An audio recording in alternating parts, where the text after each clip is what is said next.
Hola, problema número 2 de condensadores. Venga, lo importante aquí va a ser hacer un buen dibujo de mi sándwich de helado con galleta. Y el helado, lo que pasa es que el helado se está cayendo, ¿vale? El helado se sale por aquí. Y ahora yo tengo que acabar de dibujar esto con mis malas artes de dibujo. Vale. ¿Qué es lo que pasa aquí? Que esto tiene una altura D, que tiene una anchura, la placa, ¿de acuerdo? A, y una profundidad B. Y esto que se sale por aquí, ¿de acuerdo? Es el dieléctrico, que tiene, pues si queréis, pondré una capa esta vez. En el problema anterior he puesto un epsilon sub R. Ahora vamos a probar con capa, ¿vale?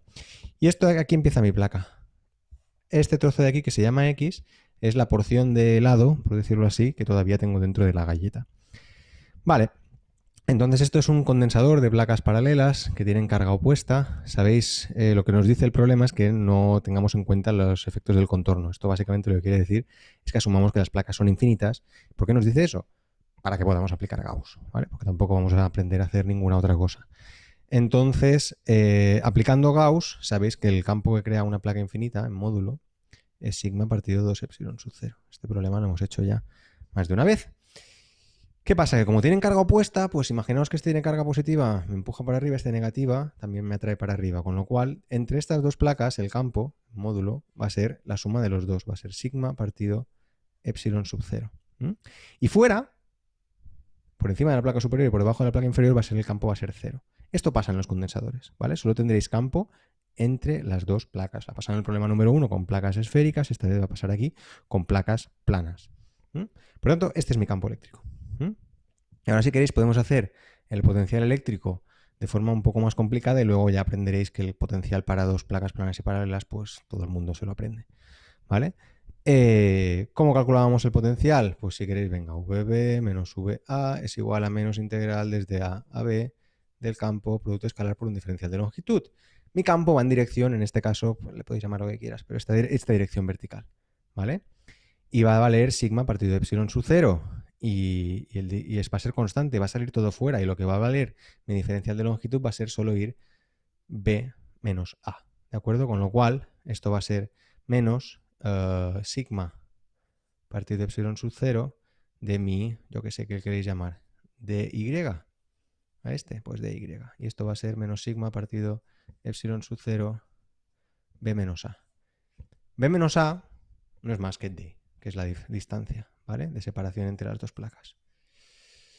Y esto, pues insisto, hemos puesto VB menos VA, pero si ponemos VA menos VB, ¿vale? VA menos VB va a ser ya con un signo más apto para los tiempos. ¿Por qué pongo VA menos VB y no VB menos VA? Pues por lo mismo de siempre que ha pasado ya en el problema anterior, que es que me voy a calcular una capacidad que va a ser carga dividido por potencial o por D. Realmente potencial ya sabéis que en términos absolutos no tiene ningún sentido.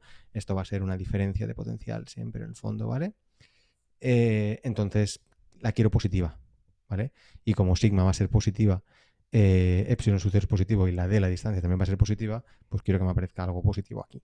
Vale, por eso he intentado girar este signo negativo y decir, bueno, en vez de poner aquí VB menos VA, pondré VA menos VB, giraré esto. No tienen sentido capacidades negativas, ¿vale? Si no, pues lo he dicho en el problema anterior, ponéis un valor absoluto y campo y playa. Esta expresión de aquí, esto de que la diferencia de potencial entre dos placas planas y paralelas es, en el fondo, si os fijáis, este sigma partido de epsilon sub 0 es el campo eléctrico, es E por D. Esto es universalmente conocido, ¿vale? Solo pasa en el caso de placas planas y paralelas. Ya habéis visto que el problema anterior pues no tenía por qué ser tan sencillo, había que hacer una integral. En este caso la integral es inmediata, no hay que hacerla, sale todo fuera, es constante y estáis multiplicando por una longitud, por un segmento de longitud directamente, ¿vale? Por tanto, en el caso sencillo, que es el que hace todo el mundo, menos vosotros que sois muy listos, la diferencia potencial es E por D, ¿vale? Si alguien ya quiere llegar directamente aquí y pasarse esta parte de la integral, en el caso de placas planas, lo puede hacer. En el caso de placas esféricas estará mal. Lo hemos visto en el problema 1. Vale, pues ya hemos acabado, ¿no? Porque aquí podemos poner, si queréis, carga dividido esta diferencia potencial es E por D, que será sigma partido epsilon sub 0 D. Y ahora si queréis, esta carga Q no es más que, espero no cargarme el micro con el movimiento que voy a hacer ahora, esta carga Q no es más que la densidad de carga, sigma, multiplicado por la superficie, porque es una densidad de carga superficial, ¿vale? Entonces, esta superficie no es más que A por B, que es la superficie de mi placa, dividido por sigma de epsilon sub 0. De todas maneras, la sigma se va y me queda A, B, epsilon sub 0 dividido por D. ¿Qué demuestra esto? Es algo en lo cual no hemos insistido igual en el problema anterior, que la capacidad depende únicamente de dos cosas. De la geometría, fijaros, A por B dividido por D. Esto significa que depende del tamaño de mis placas y de cómo estén separadas. Y depende de, en este caso, ¿hay vacío o no hay vacío? Bueno, pues yo lo he hecho, siempre os recomiendo primero hacéis el problema como si fueran vacío, así no os liáis. Realmente no es así, hay un dieléctrico con capa y ahora tendremos que solucionarlo, ¿vale? Pero en el caso sin dieléctrico es este de aquí. Y ahora con dieléctrico, esto es capacidad sin, y la capacidad con dieléctrico, ¿qué valdría? A por B por kappa epsilon sub 0 dividido por D, ¿vale? Y ya tengo calculadas las capacidades sin dieléctrico y con dieléctrico. Por tanto, veis que depende de dos cosas, de la geometría y luego de si hay dieléctrico o no. No depende de nada más. Si os aparece una capacidad como resultado de un problema que depende de otra cosa, está mal, ¿vale? Solo depende de geometría y de lo que yo ponga entre medio. Vale, he hecho mucha trampa, ¿verdad? Una vez quedado claro esto último que he dicho, he hecho mucha trampa, no en lo que acabo de decir, sino en resolver el problema, porque primero he resuelto el problema sin y después os he dicho, bueno, y el problema con es esto. Pero este problema, ¿qué es? ¿Sin o con? Pues ni una cosa ni la otra. Este problema es un trozo no tiene y otro trozo sí que tiene. ¿Y esto cómo se come? Pues esto es otro escalón de la escalera. Como hacerlo todo con y todo sin, pues es súper fácil y esto lo sabéis hacer muy bien. Pues vamos ahora a ver qué pasa cuando las cosas no son ni chicha ni limona. Fijaros qué pasa aquí. Cuando tenéis esto, podéis imaginaros que cogéis unas tijeras, ¿vale? Cogemos unas tijeras y vamos a cortar chaca, chaca, chaca, chaca, chaca, chaca, chaca, chaca. Vamos a cortar por aquí, ¿vale? Y vamos a dibujarnos. Me vais a permitir dibujar el condensador así, un diagrama más tipo circuito. Este trozo de condensador y este trozo de condensador.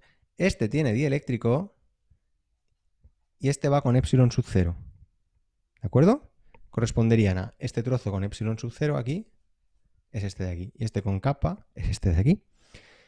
Me vais a permitir que escriba que los dos, en este caso, tienen una distancia de separación d. ¿Verdad que sí? Sí, porque tanto en este trozo como en este trozo las placas están separadas d. ¿Qué vale la superficie? Porque fijaos que aquí me ha aparecido la superficie, ¿vale? Este A por B, puesto A por B, pero esto era sigma por S en el fondo, ¿vale? ¿Qué vale la superficie en cada caso? Cuidado, cuidado, porque hemos recortado. Ya no es A por B en ningún caso. En el caso del dieléctrico con capa es B por X. Tiene toda la profundidad, pero solo tiene X de longitud, solo llega hasta X. Y en el caso, esto es lo que vale S, ¿vale? S es igual a B por X. Y en el caso del otro lado del recorte, me ha quedado una superficie que vale B. Y ahora este trocito de aquí, ¿qué vale?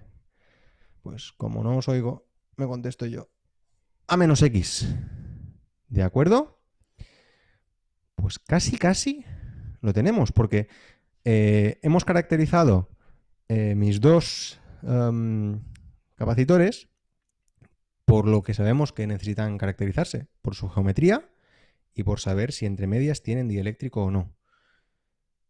Os seguro que os parece fantástico lo que acabo de hacer, pero no entendéis dónde quiero llegar.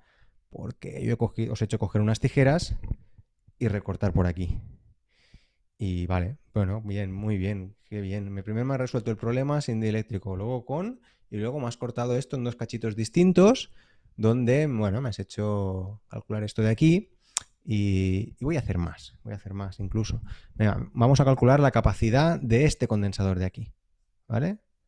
Pues este no es ni sin ni con, simplemente sabemos que tiene por superficie B por X.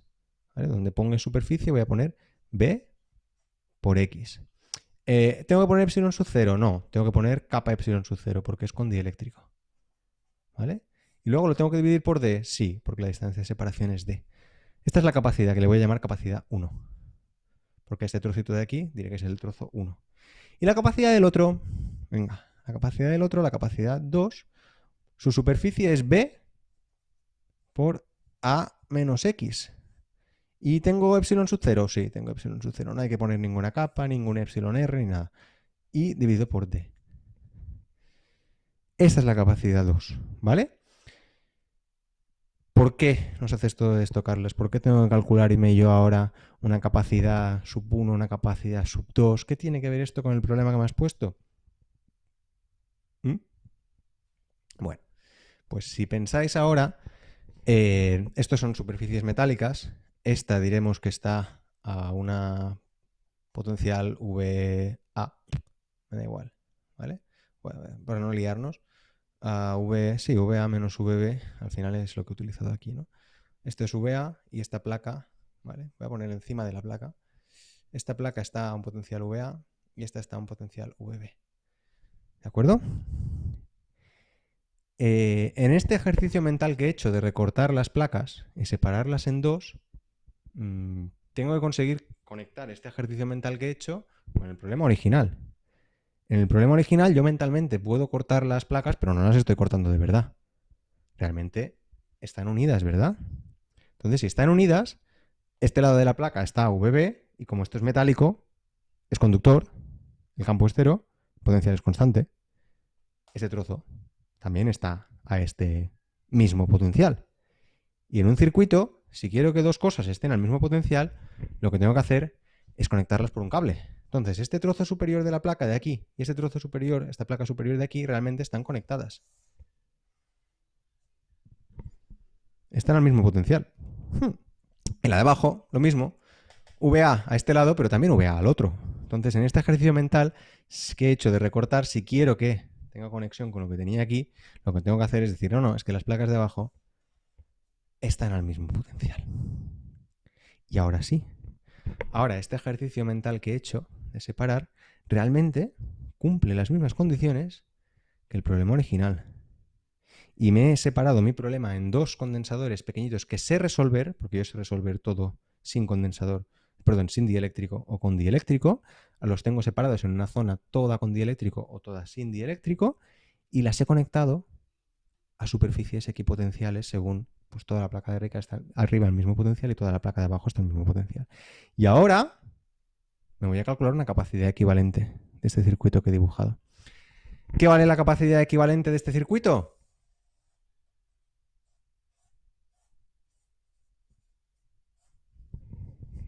¿Qué vale la capacidad equivalente de dos condensadores que están en paralelo? Bueno, pues si alguien sabía cómo funcionan las resistencias en paralelo, recuerda que la inversa de la resistencia equivalente es la suma de las inversas de las resistencias, los condensadores van justo al revés. ¿Vale? Cuando tengo que calcular en paralelo es lo fácil. La capacidad equivalente es la capacidad 1 más la capacidad 2 de este circuito de aquí. ¿Vale? Por tanto, solo tengo que sumar C1 más C2. Y la capacidad equivalente entonces va a ser C1, que es B por X por kappa epsilon sub 0 dividido por D, más B por A menos X epsilon sub 0 dividido por D. ¿De acuerdo? Y ahora, ¿qué me pedía el problema? Bueno, calcular la capacidad. Pues aquí la tenéis. Esta es la capacidad de mi problema. Recordad que primero calculamos primero el campo, saber el campo, saber la diferencia de potencial, calcular la capacidad sin y con, porque eso es fácil. Y ahora hay que pensar. El único momento en que hay que pensar en este problema empieza ahora, que es aquí, que es decir, ¿cómo traduzco esto en algo que yo luego sepa resolver. ¿En qué asociación de capacidades, que luego pueda calcularme una capacidad equivalente, tengo que traducir? Este es un ejemplo en el que los condensadores me quedan en paralelo. Como ejercicio, que os pido por favor que practiquéis, podéis probar este de aquí. Tengo otra vez dos placas planas y paralelas, ¿vale? Pero esta vez voy a poner el dieléctrico aquí. ¿Qué pasa si en vez de tenerlo solo medio hacia adentro en longitud, lo tengo solo medio hacia adentro en altura? ¿Vale? He despegado mi helado y he elevado la placa superior una cierta distancia. ¿De acuerdo? Veréis que en este caso tenéis que definiros un potencial intermedio, ¿vale? Para la zona superior del dieléctrico. Y os quedarán dos condensadores que están en serie, donde esta zona de aquí, ¿vale? Si esto está a una altura H, por decirlo de aquí, esto si aquí en medio definís un V3, ¿vale? Esta zona de aquí es V3, ¿vale? Y aquí abajo tenéis V1, aquí tenéis V1, y aquí tenéis un V2, y aquí tenéis el V2, ¿vale? Probad de hacer este. Me decís que os sale. Vamos a comprobar, y ahora que este es el apartado B, que lo que hemos hecho está bien. ¿Cómo comprobamos? Pues casos límite, ¿vale? Sería interesante ver que esta expresión que hemos calculado, yo sé que para el caso x igual a 0, todo mi dieléctrico, todo mi helado de chocolate está fuera, ¿vale? Por tanto, si todo está fuera, sería como un capacitor sin, que sé que me tiene que salir A por B por epsilon sub 0 dividido por D. Yo esto lo sé. Por tanto, si pongo que x igual a 0, ¿qué pasa? Este término no está. Esta x de aquí tampoco me queda b por a por epsilon sub 0 dividido por d. B por allá por b es lo mismo, está bien. Bueno, y para el caso límite en el que x es igual a tengo todo el helado dentro, no se me ha caído nada.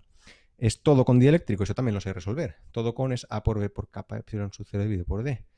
Si pongo que x sea igual a, este término de aquí es 0, no existe, y este de aquí me queda b por x, que es b por kappa epsilon sub 0 dividido por d. B por a por kappa epsilon sub 0 dividido por d. No puedo garantizar que esté bien, pero al menos reproduzco los casos límite. Por lo tanto, si me he equivocado, no será de mucho. ¿De acuerdo? Bueno, espero que haya quedado claro. Esta es la parte complicada en la que hay que pensar cómo recortar esto con unas tijeras y transformarlo en un dibujo de un circuito. Siempre van a ser capacitores en paralelo o en serie. Podéis probar el problema que os he propuesto, en el que lo separamos así verticalmente, y luego podéis inventaros ya luego lo que os dé la gana, ¿vale? Podéis dibujar helados con las placas así, en el que tenéis esta distribución, por ejemplo, ¿vale? Aquí tenéis un dieléctrico 1, aquí el dieléctrico 2 y aquí epsilon sub 0, por ejemplo, ¿vale? Y veréis que estos dos primero los tenéis que poner en serie y que luego esos dos en serie están en paralelo. Quedaría esto aquí. Esto en serie con este, ¿de acuerdo? Que estaría luego en paralelo con este de aquí. Y resolvéis este circuito con dos capacitores en paralelo y lo que os salga la asociáis en serie con la otra. Os podéis inventar ya lo que os dé la gana. Siempre teniendo en cuenta que cuando hacéis este dibujito, calculad bien qué geometría os queda. En según qué casos os va a cambiar la superficie y en según qué casos os va a cambiar la altura, la anchura de separación entre placas. Esto se puede complicar todavía más y hacerse, en vez de para placas planas y paralelas, intentar asociar de esta manera condensadores esféricos, poniendo el problema anterior, que el dieléctrico no cubra toda la zona interior, sino que es solo una parte. En ese caso solo podría hacerse, por ejemplo, que cubra la zona interior o la zona exterior, porque hay que preservar la simetría del problema que tenemos. Intentaremos no hacer cosas tan complicadas, dadas las circunstancias, ¿vale? Pero espero que se haya entendido este problema, si no haced todas las preguntas que queráis y por favor probad de hacer este de aquí. ¿A que lo probaréis? Venga, gracias.